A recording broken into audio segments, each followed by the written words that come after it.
خدا یو وضاحتي خبره کوم که څوک کمنټس کوي او غلط کمنټس کوي یا کلیپ کوي او وایي چې یاره زه د مفتی روح الله صاحب د طرفه زه دغه کوم یا د صاحبزاده مفتی ګوهر شاه صاحب د طرفه زه جواب کوم یا د شیخ محمد الله صاحب د طرف نه زه جواب کوم او غیر اخلاقي وي وروره د دوی سره به زموږ هیڅ قسمه تعلق نه وي.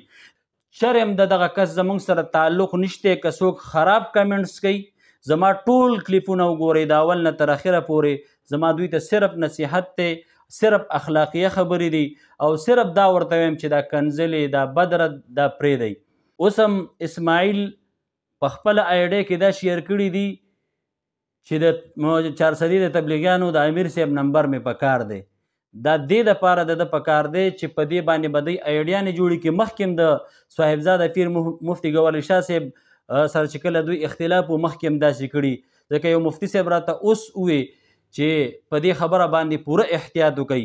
کیدای شي دوی پیک آیډیانې جوړې کړي ستاسو پې تصویر ورکړي یا ستاسو نمبر پې ورکړي او هغې نه بیا کنځلې خپل ځان ته پخپله کوي او بیا وایي چې وګوره دوی وایي چې موږ کنځلې نه کوو موږ بدرد نه وایو. بسم الله الرحمن الرحیم. اتقوا مواضع التهم. د اهل سنت والجماعت علماء دیوبند سره تعلق لرونکو مسلمانانو ستاسو په خدمت کې یو وضاحت کول غواړم. هغه دا دی چې څومره ملګري دغه نوجوانان احناف په د طرف نه چې بالکل د دې خبرې مصداق ځان وګرځو، کنځلماران احناف ځان نه جوړ کړه او نافرمانه هودي او ناکام مناظرین دي نام نهاد. دغه معامله کې چې څومره کسانو زمونږ د طرف نه کمنټس کوي یا کلیف کوي نو دا به اخلاقي وي او مهذب وي، کنځلې بدې ردې دا به پکې نه وي. دا وضاحت کول غواړم چې دوی اکثر پیک آیډیانې جوړې کړي او په هغې باندې زمونږ تصویرونه ولګوي یا زمونږ نمبر یې دغه کړي. اوس هم اسماعیل په خپله آیډۍ کې دا شیر کړي دي چې د چارسدي د تبلیغیانو د امیر صاحب نمبر مې پکار دی.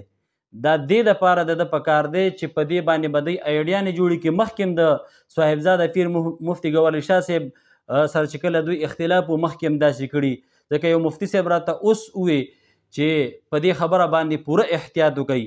کیدای شي دوی پیک آیډیانې جوړې کړي ستاسو پې تصویر ورکړي یا ستاسو نمبر پې ورکړي او هغې نه بیا کنځلې خپل ځان ته پخپله کوي او بیا وایي چې وګوره دوی وایي چې موږ کنځلې نه کوو موږ بدرد نه وایو. شرم د دغه کس زموږ سره تعلق نشته. که څوک خراب کمنټس کوي زما ټول کلیپونه وګورئ د اول نه تر اخره پورې زما دوی ته صرف نصیحت دی، صرف اخلاقیه خبرې دي او صرف دا ورته وایم چې دا کنځلې دا بدرد دا پرېږدئ.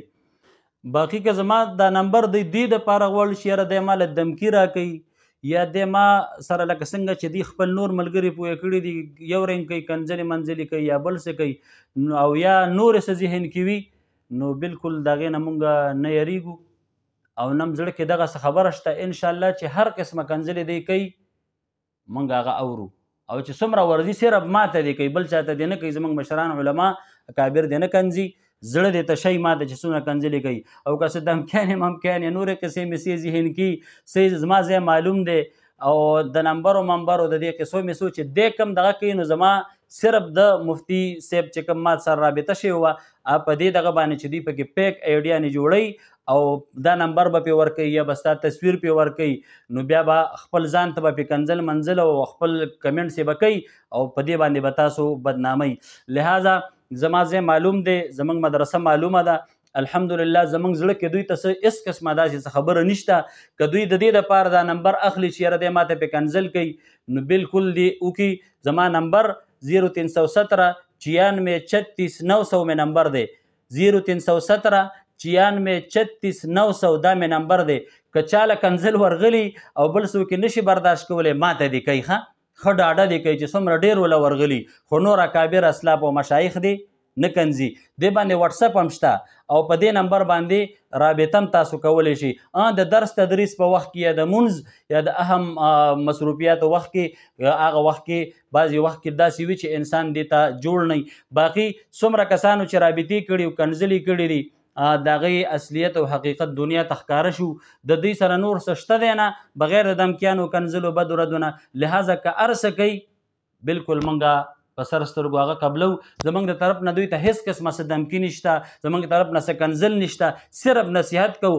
او الله ګواه دی چې نن مې کلاس کې د دوی دپاره دعا غوښتې ده او ما وی الله دوی د کنځلو نه واړئ او د دوی اصلاح وکړي. او دغه فیض الحسین اوس صاحبزاده پیر مفتی ګوهرعلي شاه صاحب ته دومره سپک نسبت کړی دی، مړه چې چا نه د هغې حمدالله جان صاحب محفوظ نشو، شیخ محمد الله حقانی صاحب محفوظ نشو، څومره اکابر چې ما مخکې تاسو ته یاد کړي هغه ته محفوظ نشو. نو مونږ خو هېڅ قسمه ګیله نه کوو.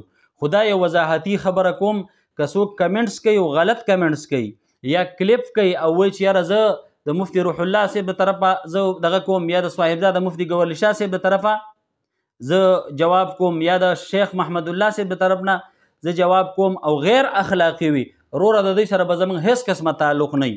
زموږ تربیت دا دی د استادانو مونږ ته او زموږ خپلو کشرانو ته چې هېڅ قسمه چیلنجونه، دمکیانې، غیر اخلاقي کمنټس او دغه رنګې کلیپ دا بالکل به نه کوئ. که څوک هم کوي هغه به د دوی کسانی او پیک ایډیانې وي او هغه به دوی دې دپاره د بدنامولو یو سوچ کړی. نو لہذا زما دا ټولو ته درخواست دی که یو کس زموږ د آیډې تصویر راواخلي یا د مدرسې راواخلي یا مثال په طور نمبر زموږ راواخلي او هغه په یو آیډې باندې ولګوي او د هغې نه بیا کمنټس یې کوي او په دې دغه کې دوی بیا سبا له هغه د مشورې چې وګوره دوی خو چې موږ کنځل نه کوو دا دی کنځلې کوي. داسې کسانو سره زموږ هېڅ قسمه تعلق نشته او نه موږ سره تعلق شته. که هر څوک داسې کوي د هغې به بیا چې کوم دی وړاندې تفتیش او معلومات کیږي. لہذا زما درخواست دا دی اسماعیله ژبه دې خوږه که او فیض الحسینه اخلاق دې سم که. دومره لویو مشایخو ته دا ته صاحبزاده مفتی ګوهرعلي شاه صاحب ته دا کم الفاظ دا کمنټس به ستا اوس دلته دا خلک ګوري دا زه ورسره شیر کوم. لہذا دغه زموږ وضاحتي بیانو د ټول علماو د اهل سنت والجماعت علماء دیوبند د مکتب فکر سره چې څومره علما عوام او څومره طلبه کرام دي ټول په دې خبره موږ سره متفق او متحد دي چې کنځلمار سړی دغه رنګې بدرد ویونکی انسان دا وکیل احناف ترجمان دیوبند مناظر اسلام نشي جوړېدی. ګینې چیلنج دی وګرځئ په دې علماو که د دې اجازت چام درکه موږ به یې در سره ومنو، ورنه د خپلو اخلاقو اصلاح وکوئ. اقول قولي هذا استغفر الله لي ولكم ولسائر المسلمين.